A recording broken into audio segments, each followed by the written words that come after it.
going to talk a little bit, because it's Labor Day weekend, we want to talk a little about the world of work and what's going on in the world of work today. Now, here's the very first thing. You're all familiar with the phrasing, take up your cross and follow me, right? Jesus said that. And of course, in our culture, how do we normally assume that that has a meaning which is negative? When you think about taking up your cross, you're thinking about having physical issues where you're just sucking it up and getting through life, or you have family or work problems and all of those kinds of things, so that you have to make major commitments and sacrifices in order to follow Jesus and carry your own cross. And he'll also say in that context, my burden is light. But we always assume the burden is going to be heavy, sacrificial, and really not very pleasant, because we're going to have to do things we don't necessarily want to do. Well, let me just change that whole context for you and have you think about it in a different way.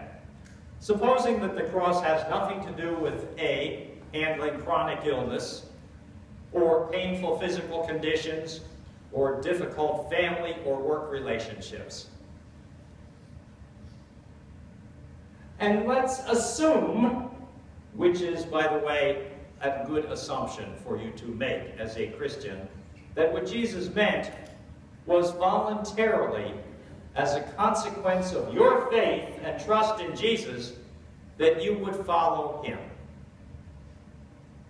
And that that was your cross. Faith. And in the following of Jesus with faith and trust in him, your cross would not necessarily be heavy, dramatic, stressful, or anything else.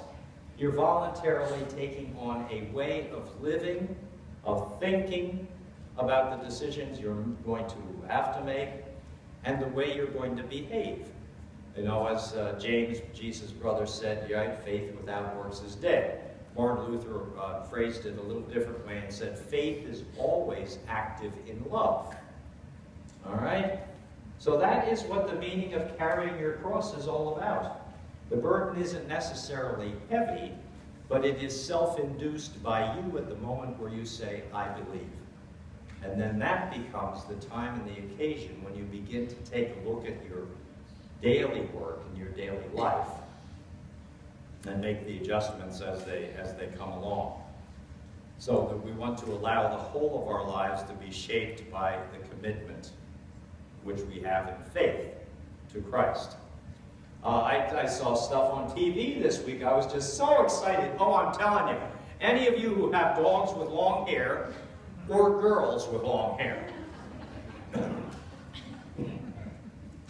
Well, what happens when you brush long hair? It falls to the floor, and when you vacuum it, it got caught in the roller. And then it doesn't pick up real good. And so you vacuum the whole floor, and it has done nothing because the roller is caught by the hair. So you have to get little scissors out and undo it and unwind it and all that. Well, somebody, for $9.95, and a second one free, I'm going to send you my new turbo attachment. And it is really pretty cool. It's set up in such a way that it sucks up the hair, but doesn't get the roller caught because it doesn't have rollers. I thought, what a wonderful invention. How creative is that?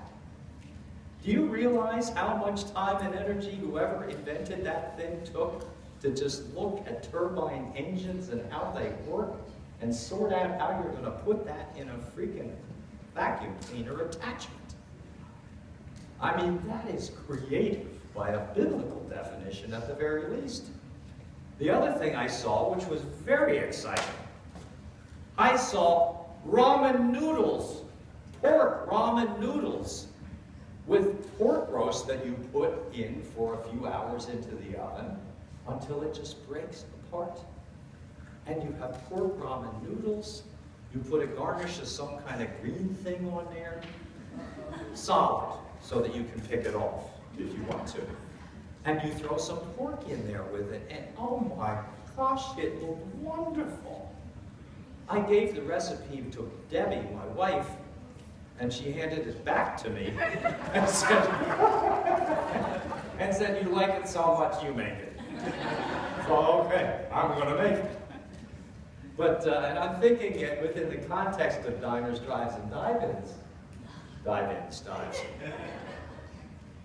The wonderful thing about that is that you hear story after story about people who were having jobs and working jobs which absolutely frustrated them out of their minds. They couldn't take it anymore, so they dropped out of one piece of the workforce and dropped into the other to practice that which they loved. And what they love every single time is not just the food and creativity which they are expressing, but the fact that people come and enjoy their creativity and creation. Just like I'm going to order for $9.95, and God knows I hope I get a second one free. I'm going to order that turbo thing. Even if it doesn't work, it looks like a fun boy toy somehow. I'll use it somehow, but God bless us all. But that is how the Bible understands the world of work. Work has a couple of pieces to it. One is that the work which you do, whatever it is, has been placed there for you to derive meaning and purpose in your work life. You've all had jobs which have been absolutely stultifying and filled with torpidity. I can't help using that word I was working on. Yeah, but dull, boring nonsense, just bored out of your mind and wondering, what am I doing here? And the Bible describes work as one of God's good gifts. And in that giving of the giftedness of work, it comes with other pieces of spiritual giftedness, in which Paul says in the book of Ephesians, which we were studying in July, he said at one point, this congregation in Ephesus must have been quite interesting, because he said, all of you who are thieves, get a real job, make your own money, get through life by having a job, and accumulate money in order to give it away to those who need it.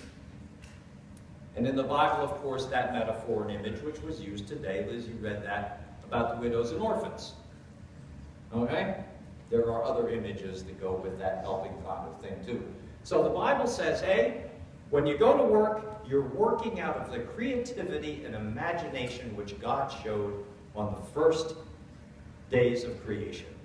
And that you are creating things which are of both interest and meaning and purpose, not only to you, but also to your neighbors. The second piece is you accumulate money from work, not just for yourself, the 80-10-10 that Diane, you spoke about, but in order to help your needy neighbor, and not just doing a giveaway, but also trying to help them find work that is both meaningful and productive at the same time. So there's a lot of, on this Labor Day weekend, a wonderful, wonderful high view of work in the Bible, because it helps to identify who you are as a human being because of its meaning and purpose, which you derive from it. And if you do not derive meaning and purpose from it, it is time then to rethink the focus and purpose of your own life. William Faulkner, the novelist, said this about work. He observed one time in an interview, you cannot eat for 8 hours a day. I've tried, can't do it. Nor drink for 8 hours a day. There are people I know who have tried, can't do it. Nor make love for 8 hours a day. No comment. All you can do for 8 hours a day is work. And then Faulkner concludes, which is the reason why men and women make themselves and everybody else miserable and unhappy. It was an observation that he was making. Now there's another one. Studs Terkel, who wrote the book Working, He did an oral history of working people in the United States in 1972. A couple of years did research. And what he was looking for was a particular thematic. And the thematic being that good jobs and good employment, now hear this, it's subtle, and it is not an MSNBC or Fox News soundbite. You actually have to think about this.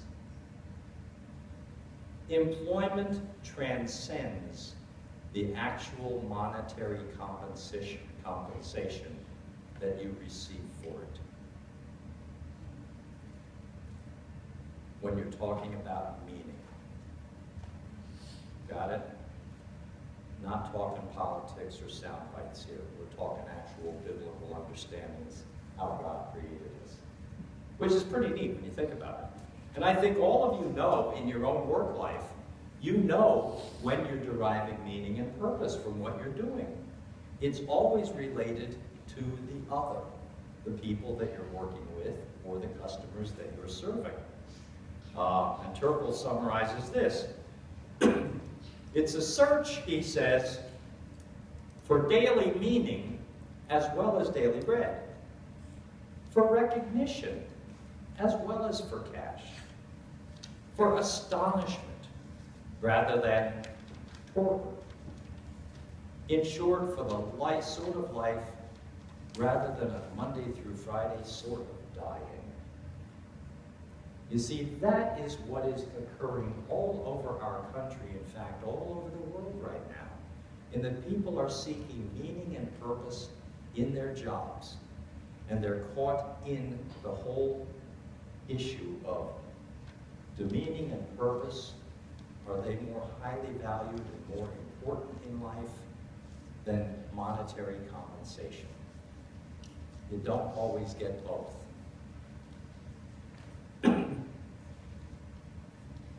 So anyhow, as God is talking about it in the Bible, he's talking about work right from Genesis. What's Adam and Eve's job? Right? I know a lot of times the cliche is Adam and Eve, they had it all made, right? They didn't have to do anything. But the fact of the matter is that God said, go into the garden and till it, work it, and care for it. And that is his basic understanding and working definition of what work is. The creativity, the imagination, and the tending and caring for that which he has created and for which we also create, like the turbo vac attachment. Love it. And when St. Paul, of course, writing to that rowdy congregation in Ephesus, he identified work even further. You don't steal from people. That would include employers and employees. You don't steal from anybody. You have a job in order to earn money, in order to care for yourself, and in order to care for other people who may be at this time down and out. And the Bible metaphor for that primarily is widows and orphans,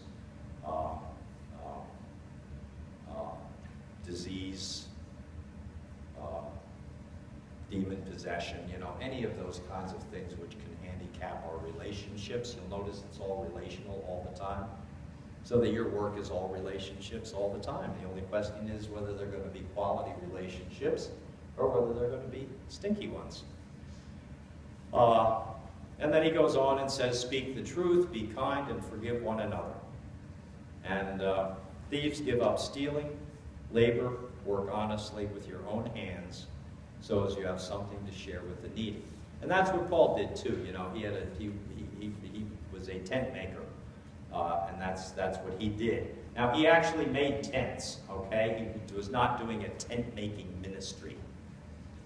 Where you're going off and doing stuff. He actually made tents.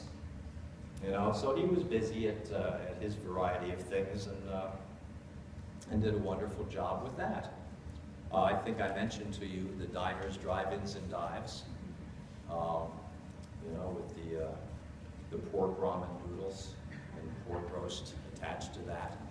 Interesting thing, everybody on that show, even when it's hard work, is absolutely delighted doing it. Because they dropped out of that piece of the workforce which was stultifying and strangling their soul and killing their emotional and spiritual life, just killing it dead, and saying, no, that's the cross of Jesus which Jesus talks about. Carrying your cross is following his way, which is seeking the meaning and purpose for your life and doing it in such a way that you're adding on to the life of other people. It's a wonderful message and a wonderful gospel which he has for us, and a wonderful piece of good news. It's a more ordinary understanding of things, and I know that, but that does not diminish the value of it. That when you're carrying your cross, you're going to be following in the way of Jesus with his understanding of what life is about and how it's going to function. I was reading an article she's now a professor of physics, by the way. She was in college, and the physics professor, because she was such a good student, offered her a part-time job so she could, and she wanted to make the money, but she was preparing the lab for the students in the next classes as they came in. So she called home and talked to her parents, and her parents said, no, don't take that job. You don't need the money.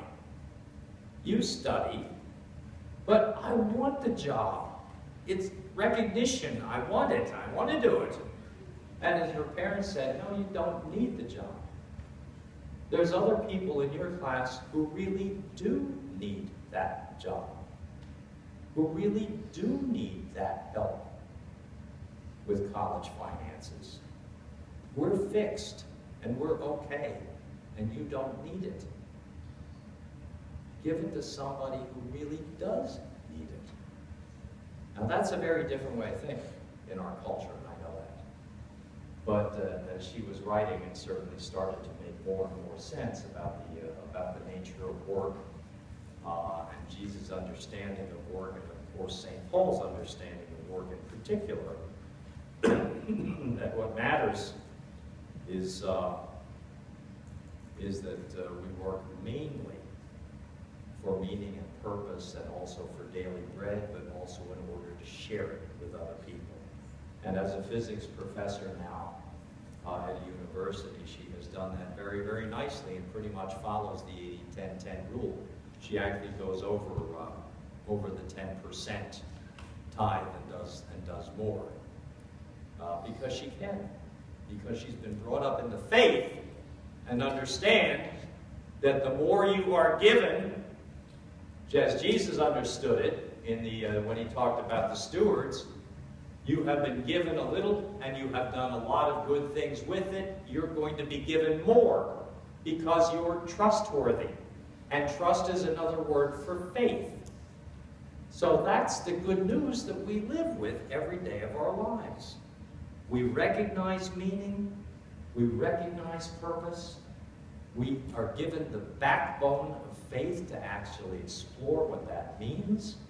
I know a lot of young people, and I know everybody is just trashing the young people today. I'm sick of it. Just stop trashing the young people to me. I'm done with it. And I'll tell you why. Because they have realized that the consumerist nature of our culture is all about warfare by another name. It's all war by another name. And they are dropping out of that war and are not participating in it. And they are seeking work which has value and purpose and meaning and may not have the salary attached to it. That is why they don't have houses as early as we used to.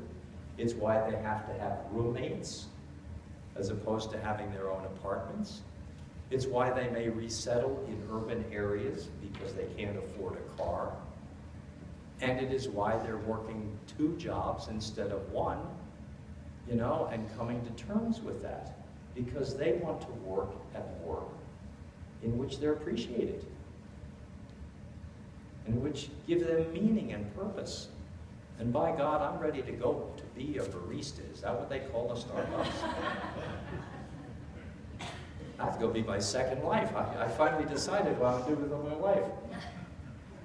I can't mix the coffee. But by God, I can chat you up when you show up.